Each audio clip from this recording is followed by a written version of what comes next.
Hi and welcome back to PDA Dad UK. In this episode, I'm going to be looking at the myth that autistic people can't feel empathy.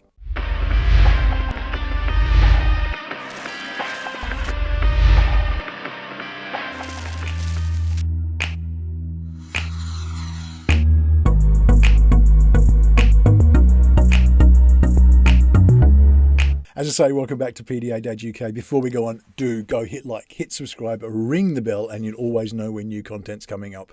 We've just hit our 6,000 subscriber mark, and I'm really trying to push to the 10K. So if you can get there, just hit that like, hit that subscribe, ring the bell, and it will do me a huge favor. Thank you. As I say, in this episode, I want to look at the myth that's out there that autistic people don't feel empathy. Now, this is a myth that's propagated over a long period of time, and it really comes back to a real lack of understanding in the world out there in general of what autism is and how autistic people react to different situations and scenarios. The first is that we've already established so many times on this channel that basically autistic people just process the world around them differently. They respond to it differently. The brain is just that little bit different. And so it can be difficult for a neurotypical person like myself to be able to read what's really going on. And what can seem like a lack of empathy is actually just a different way of communicating empathy. This is a problem that we all have because we all expect a response that's in line with our own. Now, you remember a while back I did an episode which was focused on the different love languages that we have and how we can better support our kids, our family members by identifying love languages. It's a really interesting way to look at the world, and if you haven't seen that, please do check it out. I'll put the link in the description. But the reality is that we read people the way we present, if that makes sense. My love language is words of affirmation, my primary love language, that is. And what that means is that I give my love out. The way that I show it to other people is that I will be positive and say nice things and affirm them. That's how I do it. And when people do that back to me, that's how I read the love languages back, and I feel validated by that. For other people, it might be gifts. It might be time spent. There's a bunch of different things that it could be. But basically, we often fail to understand that people's love is being given to us when we only expect it in the language that we present. It's a natural thing to do, but we often miss out on understanding other people's responses. Now, this comes into this whole idea of empathy. We expect empathy to be given the same way that we would present it to other people. So for me, knowing that somebody's struggling, I would go in with my love language of affirmation and be, hey, you're doing really good. You're amazing. You're doing great stuff. And that's how I would support. That's how I would present in that situation. But for a person who might have the love language of time spent, then that would be okay if I was spending the time over a period of time to say that. But if I was just doing it in passing, like, you're doing really well, go, you're doing really good, they won't necessarily read that as a love language back. With autistic people, they will present differently to how we present as neurotypical people. And this isn't something that's wrong. It's something that's entirely right. We are a world made up of so many different diversities, whether it be different races, different sexes, different genders, different sizes, shapes. Some people are bald, some people are ginger haired, whatever the case may be. We have this amazing diversity in the world. And that translates into the diversity of our different personalities, our different characters, like the way that we present. And this is why you often find that autistic people will form their own little tribes, if you like, because they've got people there who understand their responses. And it's really important to understand that. So if we're looking at someone and thinking you're showing no empathy, you're probably wrong. What you're actually probably seeing is a different way of presenting empathy. There is, however, occasions where you won't get that empathy. An autistic person, a neurodivergent person, may not present an empathy that we can read.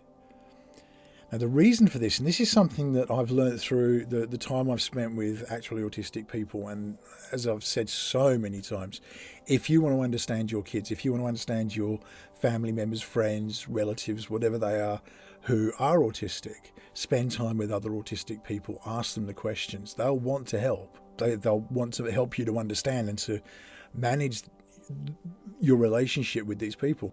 But you get so much feedback.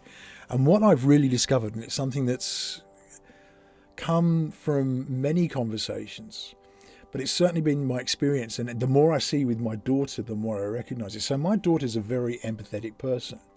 When someone's hurt, she's the first person over to, "Are you okay? Are you okay?" You can really see it. Now, my daughter's diagnosed.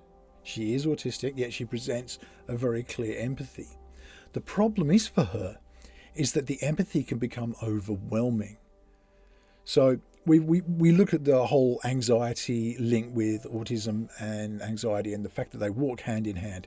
We've talked about it many times, and it's such an important thing to understand. Now, for an autistic person who's then empathizing, if they're starting to feel what other people are feeling, that's only going to compound their anxiety, whether they realize it or not. It's all going to go into that cup, which, if you haven't seen previous videos where I've talked about the cup, I believe inside us we'll have essentially a cup that fills and empties as the day goes by, and that's our emotional cup. And for someone like myself, it fills, it empties, it fills, it empties. For my daughter, it's nearly always full. It's really close to the top, and it only takes something small and it all spills over, and that's when we lead into meltdowns and challenging behaviours and, the negative side of these things that we so sadly only associate with neurodivergence and autism and PDA and stuff like that. When you're an empathetic person, you take on somebody else's emotions. When I'm seeing someone struggling, I kind of feel what they're feeling. Now, for a person who's already got a lot of anxiety sitting inside their cup, that's only going to add to that and compound that situation. Now, that's not necessarily a healthy thing, because that means that we talked about spoons. We talked about it with Tigger. We talked about it on Across the Neurodivide. The whole idea that you've got so many spoons in your day, and every time you're doing something for somebody else or bottling or masking or whatever, you're taking spoons away. It's your energy reserve. Your battery's going flat. And you need to replenish your spoons. So you need to take time to get them from the dishwasher and give them clean or whatever and put them away so that you've got a healthy supply of spoons left. It's a common analogy that's used in autistic circles, and it's a fantastic analogy because it really does explain. If you're feeling that empathy and you're handing out that stuff, that's your spoons being given out, and you haven't got enough in reserve for yourself. And self is really important. Self doesn't mean being selfish. And it's something that really comes across a lot, that we see acts of kindness and stuff like that, and that's a wonderful thing, and we need to do that. But the reality is we need to have a reserve for ourselves, because we can't be our best for anybody else if we're not preserving our own stability and health. I learnt this the hard way recently. I had my hospital visit, I nearly died, and you realise that all the stress and all that kind of stuff, that's contributed to my stomach ulcer. If I'm not taking the time to make sure I'm relaxed, I'm calm, I'm looking after myself. My weight was huge. I've lost a lot of weight. I've lost about 12 stone. I was a big guy. If I hadn't taken the time to do that, I probably wouldn't be here right now to be doing this video. I certainly wouldn't be there for my kids or my family. Taking that time for me to do something positive for myself was really, really, really important. Now, for an autistic person who's got a high level of anxiety already, to take on more anxiety on behalf of somebody else is going to be detrimental. And so sometimes they have to shut it off. They're not aware they're necessarily doing it. A person who's shutting off that empathy isn't doing it deliberately, callously. It's something that their brain's simply doing because it's in self-preservation mode. You can't take on somebody else's anxieties, somebody else's emotions, somebody else's stresses if it's going to be at the cost of yourself, because that's where you're going to go into, potentially into depression, certainly challenging behaviours, meltdowns, shutdowns, whatever the case may be. It's a real issue, and it's something that we have to understand from the outside. As a neurotypical person, once I started taking this on board and realizing that it wasn't a lack of empathy, it was overwhelming empathy. It was too much. You start to understand that closing it off. And that means that, you get that appearance of not caring. That's not the case. They probably care too much. The person you're talking to probably cares too much.